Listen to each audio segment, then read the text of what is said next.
حضرت انس رضی اللہ عنہ کہتے ہیں کہ ایک بار نبی صلی اللہ علیہ وآلہ وسلم نے ایک واقعہ سنایا۔ آپ نے بتایا کہ ایک بار کسی آدمی نے حضرت یعقوب علیہ السلام سے پوچھا، حضرت آپ کی آنکھیں کس وجہ سے جاتی رہیں اور آپ کی کمر کس وجہ سے جھک گئی ہے؟ حضرت یعقوب علیہ السلام نے جواب دیا، آنکھیں تو یوسف کے غم میں روتے روتے جاتی رہی اور کمر اس کے بھائی بنیامین کے صدمے سے جھک گئی ہے۔ حضرت جبرائیل علیہ السلام اسی وقت حضرت یعقوب علیہ السلام کے پاس آئے اور بولے، آپ خدا کی شکایت کر رہے ہیں؟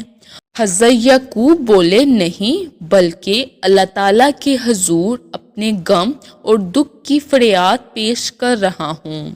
حضرت جبرائیل علیہ السلام نے فرمایا، آپ نے اپنا جو دکھ بیان کیا ہے خدا کو سب معلوم ہے۔ پھر جبرائیل علیہ السلام چلے گئے اور حضرت یعقوب علیہ السلام اپنے کمرے میں داخل ہوئے اور کہنے لگے، اے میرے پروردگار، کیا تجھے ایک بوڑھے آدمی پر رحم نہیں آتا؟ تو نے میری آنکھیں بھی چھین لی اور میری کمر بھی جھکا دی۔ پروردگار، میرے دونوں پھولوں کو مجھے لوٹا دے کہ دونوں کو صرف ایک بار سونگھ لوں، پھر تو جو چاہے میرے ساتھ سلوک کر۔ حضرت جبرائیل علیہ السلام پھر تشریف لائے اور بولے، اے یعقوب، اللہ تعالیٰ تمہیں سلام کہتا ہے اور فرماتا ہے کہ یعقوب خوش ہو جاؤ۔